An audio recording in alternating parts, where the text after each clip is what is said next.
Namaskar, welcome to first episode of Know More About Your Favorite Personalities with Hina Paigan.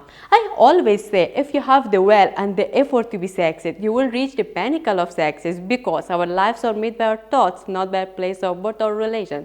Today, I want to introduce a personality who will improve my statement. Today, my guest is US federal immigration law expert, attorney, author, women rights activist, India's number one tennis player. Today, my guest is Ms. Anu Pisharia.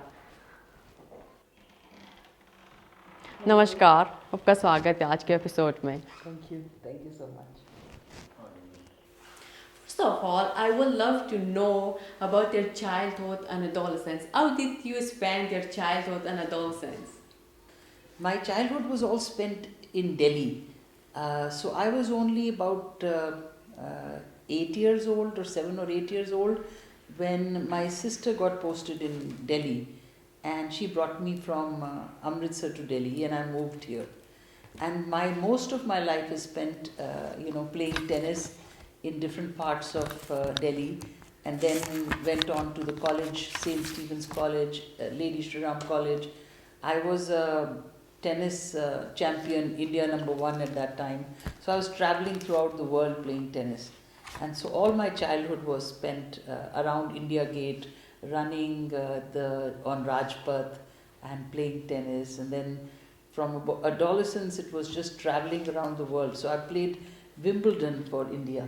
At that time, I was selected. I was 17 years old, and I was the first time I went to Wimbledon. It was 100th year of Wimbledon, centenary year, and we were taken in a vintage buggy, and John McEnroe, Jimmy Connors, and everybody. And when they took me in a separate buggy, there was the largest applause, because they said, "Oh, we know how difficult it is for a girl from India to reach that place to play for the country."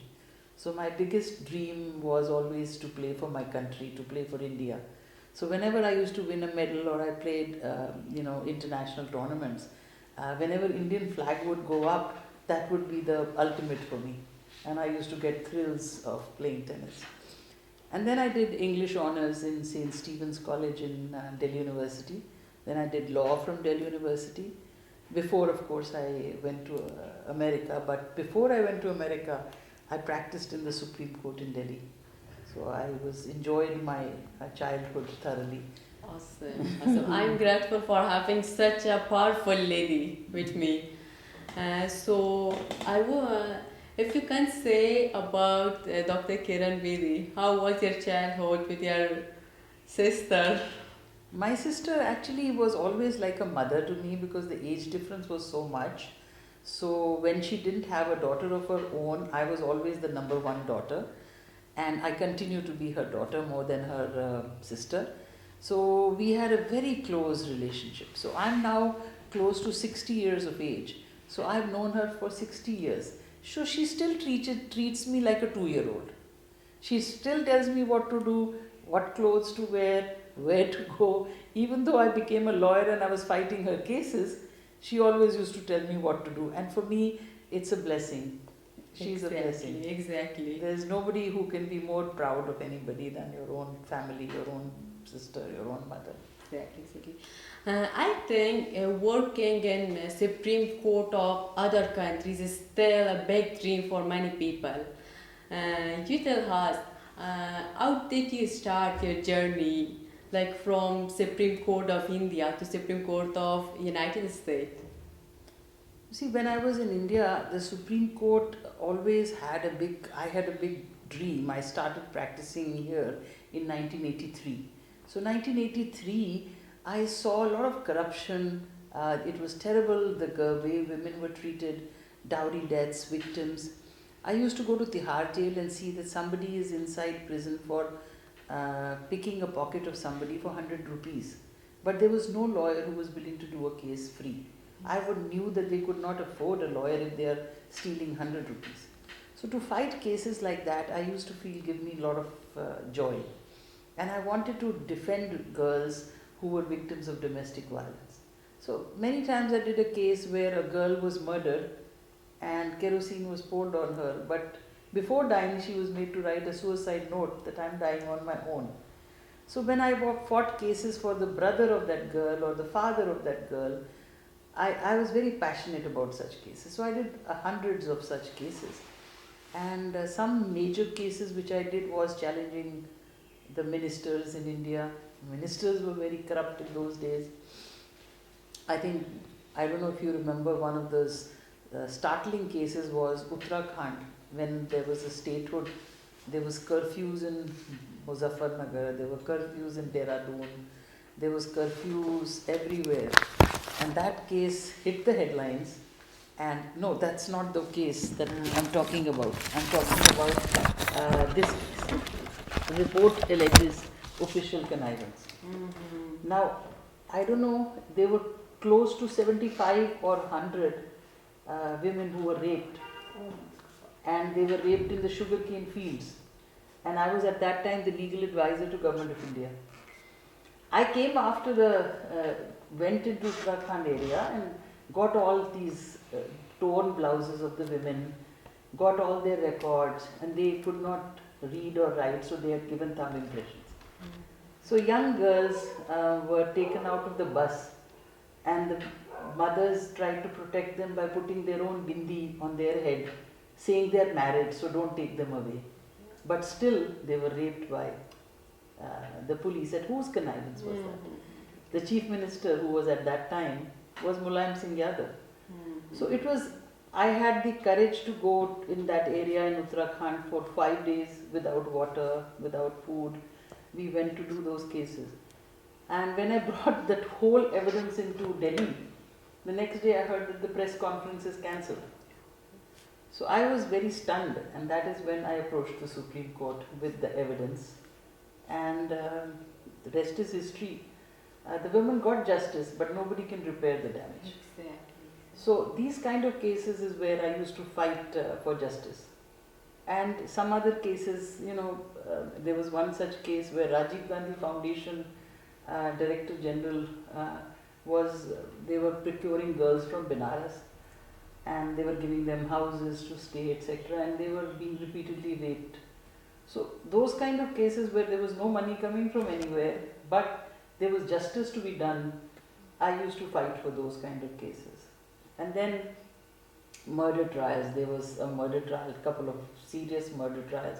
I was a criminal lawyer, so I could understand what must have happened in the background. When I saw all that, I fought for the case, and that was a case twice. The sitting police commissioner, I filed personal charges against them, and that was defamation cases, and they were very scary.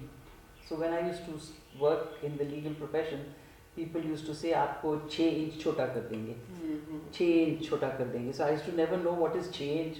Then somebody said, "आपका मतलब है आपका सिर नहीं रहेगा." तो India में ऐसा काम करना बड़ा खतरनाक होता था, to be a criminal lawyer, and I used to be. तो मेरा छोटा सा office, I used to have a small office in Patiala house, criminal courts में मेरा फर्स्ट ऑफिस होता था. मुझे ये नहीं पता था कि मेरे ऑफिस के नीचे सुरंग है और वहाँ पे क्या क्या होता है मुझे नहीं पता था. So I had started from there. So supreme court तक पहुँचना, मैंने नीचे से कोर्ट से लेकर के सब सीखा, इंडिया में कैसे केसेस होते हैं, कैसे करना. तो काफ़ी मैंने यहाँ पे किया, पर धीरे धीरे मेरे को जो करप्शन है यहाँ की ना, वो बहुत तंग करने लग पड़ी. मैंने सोचा कि ये जितना भी लड़ो, जितना भी ना करो, वो ख़त्म नहीं होती यहाँ. तो आपकी तो लाइफ ख़त्म हो जाएगी और यही चलता रहेगा. सो जब मैं छोटी थी, टेनिस खेलने जाती थी, तो मैं इंडिया नंबर 1 थी. तो मुझे अमेरिका में सब कहते थे कि आप यहाँ माइग्रेट कर जाओ, आपको ग्रीन कार्ड मिलेगा, बिकॉज यू आर नंबर 1. तो अमेरिकन गवर्नमेंट चाहती है कि आप टेनिस खेलो. सो मैं 16 साल की थी जब अमेरिकन गवर्नमेंट ने मुझे ग्रीन कार्ड ऑफर किया. मैंने मना कर दिया. मैंने कहा अगर मैं अमेरिका आ गई तो मैं अमेरिका के लिए खेलूंगी, मुझे तो इंडिया के लिए खेलना है. सो मैं मना करके इंडिया में रहती थी. लेकिन जब इतना कुछ देखा मैंने सोचा कि लीगल प्रोफेशन है, मैं अपने ऑफिस की ब्रांच ऑफिस अमेरिका खोलती हूँ. मैं उस अमेरिका ऑफिस खोलने गई, सोचा कि अमेरिका में तो कोई प्रॉब्लम होगी ही नहीं, क्योंकि इतनी अच्छी जगह है, सारी दुनिया चाहती है जाना. बट वहाँ जाकर के जो मैंने देखा वो एक अलग story. Exactly. Actually, the world needs more people like you, the more powerful ladies like you. We are grateful for having you. So So I would love to know how do you assess the living condition of people from other countries in United States? Not only other countries, India, if you ask India as an example, people who go abroad, it's very important for them, first of all, to get a visa. And it's very complicated. It's very, very complicated.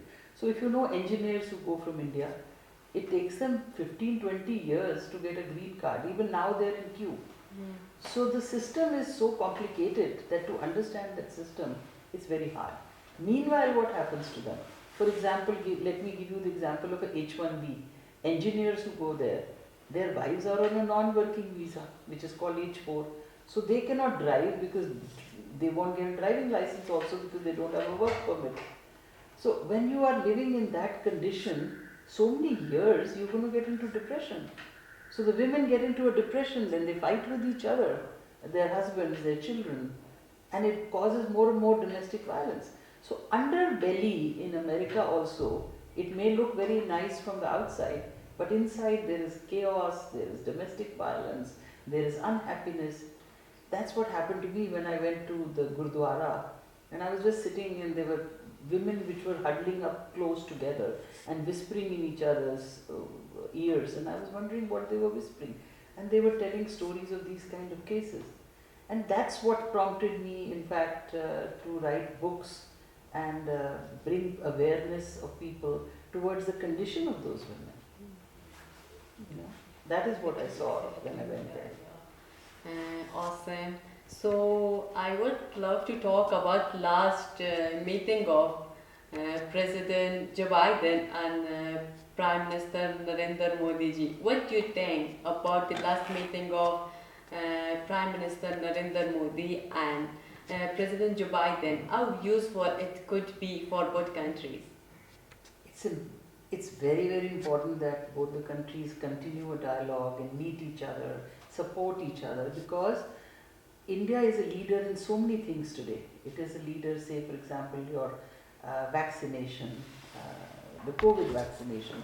It is doing remarkably well, and they need a collaborator like America, and America needs India.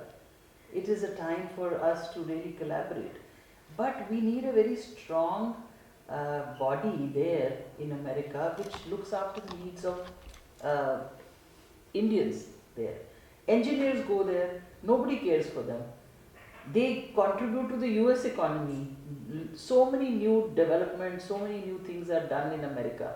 But that is all considered American innovation, not Indian innovation. So India has to have a very good collaborating body, and I think Narendra Modi ji has made a very good beginning, especially by a very good minister who is heading the External Affairs Ministry. So this is a good time to develop the relationships between both the countries. There are so many things to discuss. The condition of the domestic violence, women there, the underbelly of the visas, the long waits of the visas, climate change, COVID hai, trade hai. There are just innumerable things that India can get from America. So this is the time to be like a right hand for each other in a developing economy, and India is developing so fast that it will overtake thousands of years in a very quick time it has taken. Exactly. And as I know, you have written many books. I would love to know what made you write the Immigrant's book, the Immigrant's Dream book. As I was telling you that I thought when I went to America that it is the best place in the world. And when I saw the underbelly, like one day I was sitting in a Gurdwara and the women were talking to each other and they were saying, मैंने पूछा, I asked them, क्या हुआ? So बोला कि my mistake I made was that my father told me to bring my sister to America. And in order to bring my sister to America, they told me you divorce your husband. On paper. So they made a fraud marriage. So divorced the husband, then he brought her sister. Now they are sleeping together, and now what do? I have two small children. This is the condition in America.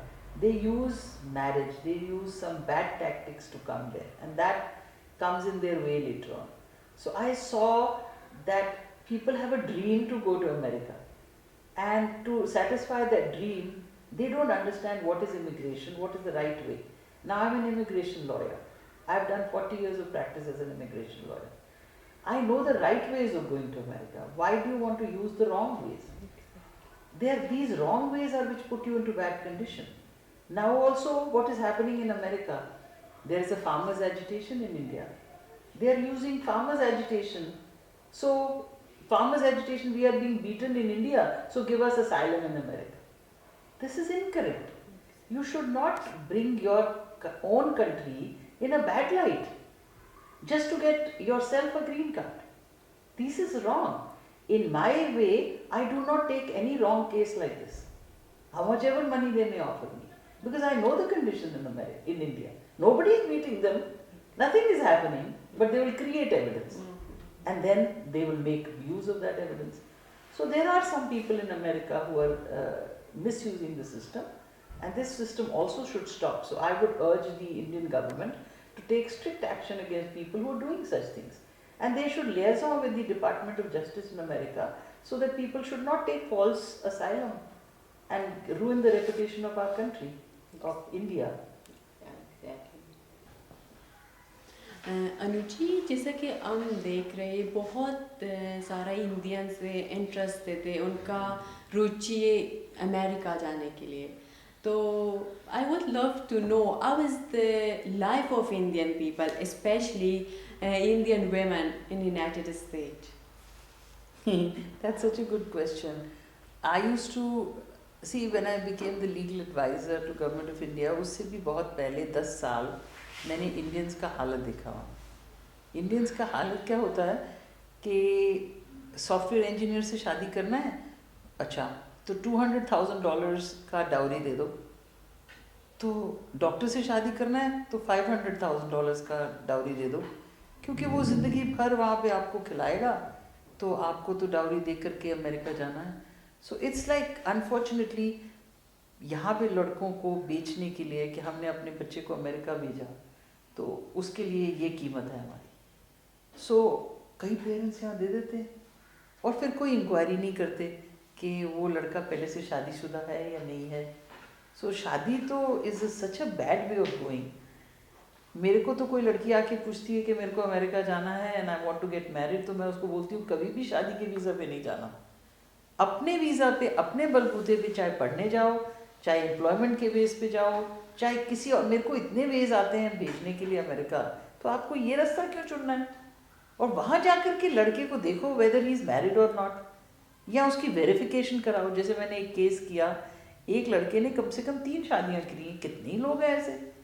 वो यहाँ पे आके क्या करते हैं, शादी करते हैं और 3 महीने साथ रहते हैं, हनीमून मनाते हैं, वो लड़की प्रेग्नेंट हो जाती है, उसको यहीं छोड़ के चले जाते हैं. उसका कोई वहाँ वीज़ा नहीं अप्लाई करते. वो यहाँ पे जाके यूएस एम्बेसी में नॉक करती रहती. वो कहते हैं कि हमारे पास कोई वे ही नहीं आपको वहाँ भेजने. तो वो तब तक बच्चा बेचारा यहाँ, कितने मैंने बच्चे. 2005 में मैंने वहाँ एक सेवा लीगल एड खोला था, उसके लिए मैंने सेमिनार्स करने के लिए इंडिया आई थी. तो बुक लिखा था मैंने, लाइव्स ऑन द ब्रिंक, और that was on laws between India and United States. कैसे बच्चे यहाँ पैदा हुए हैं जिनको अपने बाप का पता ही नहीं, और उनकी डाउरी खा के वो चले जाते हैं और अमेरिकन कोर्ट्स में जाके बोलते हैं कि हमारे से डाउरी लिया है. अमेरिकन कोर्ट्स कहते हैं what is dowry, we don't know, how we gonna get you that money back. So India और यूएस के जो लॉज हैं उस पर रिसर्च करने की बहुत सख्त आवश्यकता है, क्योंकि there are numerous non profits there. मैं वहाँ पे जब लीगल एडवाइज़र 10 साल काम करने के बाद अपॉइंट हुई थी, तो उन्होंने मुझे बताया कि देर आर 250 से भी ज़्यादा ऑर्गेनाइजेशंस हैं विमेन की, और वो सब ऑर्गेनाइजेशंस कहते हैं 500 कॉल्स अ डे आती हैं उनको. और अभी भी जो विमेन वहाँ जाती हैं, अभी भी उनके साथ ये हाल चल रहा है. सो जब लड़कों को ये पता चल जाता है कि वहाँ पे अब्यूज़ नहीं करना, हाथ नहीं लगाना, तो मेंटल अब्यूज़ करते हैं. बिजली काट देंगे आपकी, कुछ और करेंगे, आप वहाँ को ले जाएंगे आपको, फिर आपको कहेंगे कि यहाँ लाइफ ऐसी है कि मेरी एक गर्लफ्रेंड है, इसको देखिए, ये मेरी हर जगह मेरे साथ जाएगी, आप घर में बैठ के कुकिंग करिए, क्लीनिंग करिए, सफाई करिए. तो ये वहाँ पे PhD लड़कियों का हाल है। और फिर वो कंप्लेन नहीं करती हैं, बिकॉज द पॉइंट इज वो उनको ये डर लगता है कि मेरा ग्रीन कार्ड, उनका खुद का ग्रीन कार्ड ना चला जाए, उसको डिपोर्ट ना कर दिया जाए। लड़की को डिपोर्ट कर दिया जाता है, बच्चा जो है वो US सिटीजन बॉर्न होता है, तो वो कोर्ट्स वहाँ से बच्चे को ले जाने नहीं देते। तो औरत क्या सोचे, मैं बच्चे को देखूँ या किसको देखूँ। ये अभी तक वहाँ पे बहुत बुरा हाल है इस चीज़ों के लिए। सो इसलिए दोनों कंट्रीज़ के बीच में अगर आपने जाके बसना है, क्योंकि immigration is a way of the world, जाना तो पड़ेगा, पर जाने से पहले अगर आपको लॉज का नहीं पता होगा और अगर इंडियन गवर्नमेंट आपको ये लॉज के बारे में नहीं बताएगी, तो we will keep on having this repeat situation again and again and again.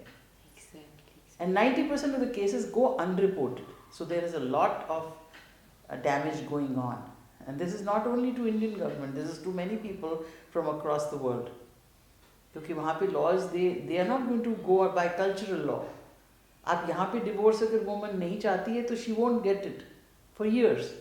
But in USA, less than a month, you can go through walk-through divorces in Las Vegas or anywhere. Just drive through and you'll get a divorce. Because they don't believe कि husband wife को ज़बरदस्ती रखना। But Indian standard से अगर आप सोचो तो उसने कितना कुछ इन्वेस्ट किया उस मैरिज में, बच्चा दिया, सब कुछ दिया, वो सब चीज़ें वहाँ के लोग नहीं समझते। तो उसके लिए आपको सोच के जाना पड़ेगा। किसी पेरेंट ने अपने बच्चों को देना है तो दे नीड टू अंडरस्टैंड वहाँ क्या लॉज हैं। और वो बुक्स मैंने जो लिखी हैं वो बहुत बड़ी आई ओपनर्स हैं। नेवर अगेन मैंने बुक लिखा है डोमेस्टिक वायलेंस पे, लाइव्स ऑन द ब्रिंक लिखा है, इमिग्रेंट्स ड्रीम लिखा है, ये सब बुक्स मेरी वेबसाइट पे अवेलेबल हैं। So just read about it and know, awareness बहुत ज़रूरी है, आंखें बंद करके मत जाइए। Exactly. All the books of Anupi Shaurya ji is available in Amazon and Anuji's website. You can go and check out there. You can go to anupishabria.com. Exactly. My website is there. Anuji, as I know, you're not working only for Indian people. You're helping many people from backward countries like Afghanistan, Syria, Iraq, and many other countries. So I would love to know what is the future scope of United States about the Afghan migrants who recently left Afghanistan due to bad situation over there. See, the situation of America is at this time, there are tons of non-profits in America who are collecting money on the grounds of doing humanitarian work for Afghanistan. But is actually that work being done? Not really. And that is what makes me very sad, because numerous people have helped the American government. And this is the time American government needs to stand by them. There is some awareness that needs to be brought. I myself filed a lot of humanitarian parole cases. But the thing is, there is no embassy in Kabul. Where will they go and get the visa? Exactly. So the situation is such that even though you may file everything, it is impossible to connect with them. So this is the time when a lot of community help, where people get together, otherwise they will lose lives. So every day I have been meeting in America people who come and they say they are afraid of talking to their brothers and sisters in Afghanistan. I feel a lot because my great grandfather was from Afghanistan. So we are from Peshawar and we have seen the how people are. So I'm very close to, and I find them very, very nice, who have done so much for the country to give back to the community. So I feel I'm so proud that Indian government is always welcoming Afghan refugees. And I hope and pray that American government does the same. But American government has opened the visas, is giving them humanitarian parole, but the procedure is so bad. The only thing which I did not like about American government is they are charging $535 per person humanitarian parole also. Where are they going to get $535 to pay? Those people. How will they reach the airport? How will they come? And you are charging per person, and that money is going again. Again you are making money on that. So I feel it's very sad. Exactly.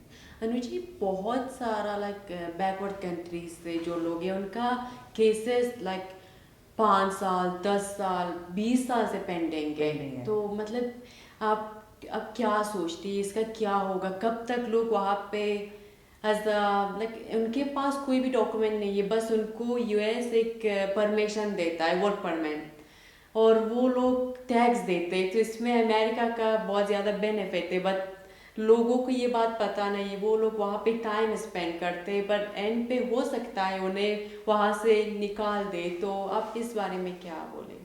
बहुत ही गलत हो रहा है जो हो रहा है, this is terrible. हम लोग ने जाके वर्जीनिया में और जहाँ जहाँ पे भी इन्होंने बूथ्स लगाए थे, यूएससीआईएस के ऑफिसेस खोले थे, सब कुछ किया था उनको यहाँ लाने के लिए। वो प्लेन्स भी लैंड किए, लोग भी आए, लेकिन उसके बाद जब वो बंद हो गया सब कुछ, तो इनका सब कट ऑफ हो गया। अब सब जब कट ऑफ हो गया उसके बाद अब वो फिर उसके बाद अब पॉलिटिकल वे में चल रहा है। And that is where I feel कि यू नो ह्यूमैनिटेरियन इश्यूज तो कुछ है ही नहीं। I feel United Nations should step in, और यूनाइटेड नेशंस क्यों नहीं कर रही है, I don't understand. United Nations, this is a time for United Nations to step in. और ये वर्ल्ड का सबसे बड़ा हुआ है जो कांड वहाँ पे, they need to step in and stand up for the people who stood up for them. Exactly. Anuja, अगर मैं आपसे आपके लाइफ की बिगेस्ट अचीवमेंट के बारे में पूछना चाहूँ, आपके लाइफ के आप क्या सोचते हैं, आपके लाइफ के सबसे बड़ा अचीवमेंट क्या है? मेरे साथ सबसे ज़्यादा मुझे अच्छा लगता है जब मैं किसी औरत को ग्रूम करती हूँ। जब मेरे पास एक औरत आती है, मेरे को वो पैटर्न अब लगने लग पड़ा है कि जब आती है ना वो बोल पाती है, ना उसका बुरा हाल होता है, उसके बच्चों के साथ वो बिछड़ी होती है, और जिस तरह से जब वो स्टार्ट होती है और तो उसके पास कोई करेज नहीं होता। मैं उसके अंदर जब चेंज देखती हूँ, जब मेरे साथ वो 6 महीने या साल में जब उसका केस लड़ती हूँ, उसकी जब चेंज देखती हूँ और उसके अंदर जो खुशी देखती हूँ, और जब उसने अपने सारा समझ जाती है और उसके बाद कहती है मुझे आपसे इतनी ज़बरदस्त प्रेरणा मिली और मैं ये अब अपने केस को जीत सकती हूँ। तो इस तरह से एक नहीं, काफ़ी मतलब लड़कियों को मैंने अपने घर में भी जगह दी, उनके बच्चों को भी पाला। जो भी मैं कर सकती थी अपनी तरफ से, मेरे को ये था कि मैं गिव बैक करूँ कम्युनिटी को। तो जब लड़कियों को अपने पैरों पे खड़े होकर के मैं देखती हूँ कि उन्होंने अपनी लड़ाई खुद अपने हाथ में ले ली है, और अब उनके अंदर ताकत आ गई है, अब वो स्ट्रांग हो गई हैं, अब वो किसी का थप्पड़ नहीं खाएंगी, और अब वो अपने बच्चे के लिए खड़ी होंगी। तो जब मेरे को औरतें आके ऐसे बताती हैं ना अपनी स्टोरी कि आपके पास आके अब हम यहाँ बदल गई हैं, अब हमने ये क्या किया, उससे बढ़िया खुशी मेरे लाइफ में कोई नहीं होती। Exactly. Anuchi is truly a big example of women empowerment. So Anuchi, and पे मैं इंटरव्यू को आपके मैसेज के साथ ख़त्म करना चाहूँगी. What's your message for the world, for the people who are watching or listening us right now? I feel at this moment, क्योंकि मैं इंडिया में हूँ, तो I would like to give a message to my fellow Indians. This is a really amazing time. एक तो हमने Covid में जाना है कि कैसे लाइफ कभी भी ख़त्म हो सकती है, कभी भी किसी के लिए भी इट्स अ सिचुएशन। सो इस टाइम हम जहाँ जहाँ भी हैं, we need to lead a life where we are giving in nature and not always taking. हमें क्या मिल रहा है, हमें क्या मिल रहा है। We should give back to the community. जो भी हम अपनी तरफ से, जिसने जो भी किया है, he should give back to the community. और giving back doesn't mean only money. जो अगर आपको लॉ आती है तो किसी के लिए कुछ कर दो, किसी को रास्ता दिखा दो, किसी को खाना दे दो, किसी को इंजेक्शंस दे दो, किसी की बॉडीज़ को, मैंने देखा है यहाँ पे और NGOs हैं जिन्होंने उनको कंधा दिया है। सो इतनी अमेजिंग काम इंडिया में NGOs कर रहे हैं इस समय। सो ये एक ऐसा टाइम है, इंडियन गवर्नमेंट उनको सपोर्ट करे और हम लोग वर्ल्ड में अपना नाम बना सकें और अपने ब्रदर्स और सिस्टर्स के लिए कर सकें। क्योंकि जितने भी कंट्रीज़ को मैं देखती हूँ, जब मैं दूसरी कंट्रीज़ के वॉर्स विक्टिम्स देखती हूँ, मैंने यहाँ तक की केसेस किए हैं जिसमें औरत आके कहती है मेरे 8 बच्चे हैं, आप उनको स्पॉन्सर कर दो। तो मैं उनके नाम पूछती हूँ कि उनके फादर्स के नाम, तो उनको फादर्स के नाम ही नहीं पता। वो कहती हैं हम इतनी बारी रेप हुई हैं कि हमें पता ही नहीं कि कौन हमारे फादर हैं, और 8 हमारे बच्चे हैं। तो ऐसे वॉर विक्टिम्स के केस करके तो मुझे तो कई बार रोंगटे खड़े हो जाते हैं कि लोगों ने क्या क्या नहीं सहा इस वर्ल्ड में। तो इमिग्रेशन एक ऐसा मुझे भगवान ने हथियार दिया है कि मुझे इमिग्रेशन आती है। मैं आपको सिखा सकती हूँ सही रास्ते से कैसे इमिग्रेट करना है, और जितना आप सच्चाई बोल के जाओगे आगे से नहीं फंसोगे। सो इसलिए इमिग्रेशन को लर्न करना, जब किसी दूसरी कंट्री में माइग्रेट करना है तो you must study the laws. ये मेरा बहुत इंपॉर्टेंट मैसेज है। और शादी का ज़रिया तो बिल्कुल मत करिए, और दूसरे गलत रास्ते बिल्कुल मत चुनिए। गलत रास्ते चुनोगे तो बाद में तकलीफ में आ जाओगे। Exactly. Anujit, thank you so much for your precious time. Thank you. I would love to mention that Anuji is the younger sister of Dr. Kiran Bedi. Dr. Kiran Bedi के बारे में बताने की ज़रूरत नहीं है, I'm sure. Ma'am, thank you so much for your time. So I would love to know about Anuji from yourself. She was the baby of the house. She's 12 years younger to me, and we actually brought her up. And mummy and daddy would go to the club in the evening. As my father was a sports person, mummy would never, they would always go to the club together. So we brought her up. She would be part of our evening school homework and throw the ink on our books because she was a baby, and she would play around with the ink. So we used to sometimes get angry, but we loved her and we took care of her. We means me and my younger sister Rita, and she was 12 years younger to me, 10 years younger to my younger sister. So we both brought her up and then looked after her, played with her also, and then I was dropping her to school, picking her up again because she was our baby of the home, and I was very protective about her. And she also loved me because, and she felt very good that my didi, my sisters are dropping me and picking me up. We all loved her very much, being the child of the home. And then, of course, she grew up playing tennis. But then she saw us working very hard and basking in the sun and burning out completely. And then she used to say, Didi, where's the need for this trophy? I can buy it from the market. She used to say that. Then, but on her own, she realized that trophies are not bought from the market, they have to be earned. Yeah. She gradually learned it. But she was the best built. She was better built than all of us because she was born when mummy was healthy. You see, mother's health has a bearing. She was better built than all of us. All of us. She was taller than us, better built than us, more strength than us. So therefore, in her playing, in her tennis, her strokes were very powerful. She used to hit a very powerful forehand. And so height, build, and the strength helped her hit very well. So she was therefore India's #1 for many years. No, and very determined. So I think that's all. She took her time to realize that hard work alone plays and discipline. But once she did, then there was no looking back. And with her, with us, my father used to travel when we used to play tennis. With her, my mummy used to travel. So mummy and she were traveling together because we were grown up now and we could